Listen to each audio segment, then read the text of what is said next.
দেখুন বন্ধুরা, প্রায় 10 মিনিট পর আমি ফিরে এসেছি। চুলার আঁচটা এই পর্যায়ে আমি কমিয়ে রেখেছিলাম, দিয়ে আমি আবার ভালো মতো নেড়ে চেড়ে দিচ্ছি।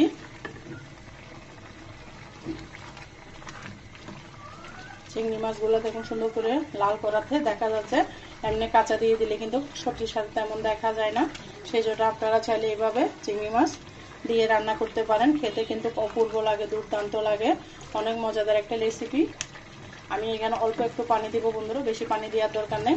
আমি একটু ঝোল করে রান্না করতেছি, সেই জন্য আমি একটু পানি দিচ্ছি। আপনারা চাইলে এইভাবে মাখো মাখো করে রাখতে পারেন। যেহেতু আমি চিংড়ি মাছ দিয়ে রান্না করতেছি, সেই জন্য আমি একটু, দেখুন বন্ধুরা, আমি অল্প করে পানি দিচ্ছি। 1 কাপ দিয়েছি, বেশি দিব না। পাশে আমার চিচিঙ্গাটা কিন্তু সিদ্ধ হয়ে গিয়েছে। এইভাবে চিচিঙ্গা রান্না করলে খেতে, আর এইভাবে যদি পানি না দেন একটা কাঁচা গন্ধ থাকে, সেটাও যাবে না। সেই জন্য কষিয়ে অবশ্যই পানি দিয়ে রান্না করে নেবেন। খেতে কিন্তু অসাধারণ লাগবে। প্রিয় বন্ধুরা, আপুরা, ভাইয়ারা, অনেক অনেক উপকার আসবে আপনাদের। ভিডিওটা দেখতে থাকুন, ভালো লাগলে অবশ্যই লাইক কমেন্ট শেয়ার করতে ভুলবেন না। আমি আবারও ঢাকনা দিয়ে ঢেকে দিচ্ছি।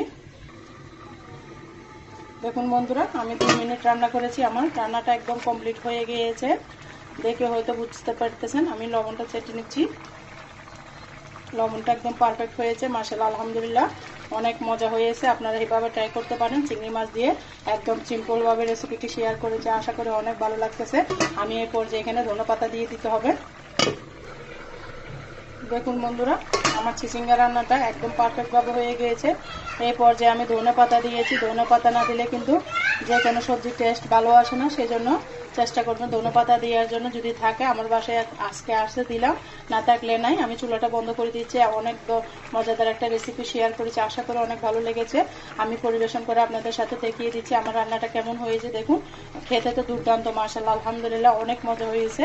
আমি লবণ দেখেছি, আমি আপনাদের সাথে পরিবেশন করে দেখিয়ে দিচ্ছি। দেখুন বন্ধুরা, আমি পরিবেশন করে দেখিয়ে দিচ্ছি। কালারটা মাশাআল্লাহ কত সুন্দর এসেছে, দেখে বুঝতে পারতেছেন। শীতকালীন সবজি কাঁচামরিচ দিয়ে রান্না করলে কালারটা দুর্দান্ত আসে। আপনারা নতুন রাঁধুনি আপুরা, প্রিয় ভাইয়েরা, এইভাবে চাইলে চিংড়ি মাছ দিয়ে মজাদার এই রেসিপিটা ট্রাই করতে পারেন। আশা করি আপনাদের কাছে ভালো লাগবে। রুটি ভাতের সাথে একদম জমে যাবে, দুর্দান্ত লাগবে, খেতে অসাধারণ লাগে। দেখুন বন্ধুরা, কেমন হয়েছে আমার চিচিঙ্গা রান্নাটা চিংড়ি মাছ দিয়ে, অবশ্যই কমেন্টসে বলে যাবেন। আসলে মাশাআল্লাহ, দেখতে কালারটা খুব সুন্দর এসেছে বন্ধুরা। আপনারা একবার হলে এইভাবে ট্রাই করবেন। আর বন্ধুরা, মাঝে মাঝে চারিদিক থেকে আওয়াজ আসতেছে, বাচ্চারা কথা বলতেছে, সবাই কমার দৃষ্টিতে দেখবেন। আমার ভয়েসের মাঝে ভুল টুটি হলে সবাই কমার দৃষ্টিতে দেখবেন। আমি আজকের মতো এখানে বিদায় নিচ্ছি। সবাই ভালো থাকবেন, সুস্থ থাকবেন। আমার জন্য, আমার পরিবারের জন্য দোয়া করবেন। আল্লাহ হাফেজ, আসসালামু আলাইকুম।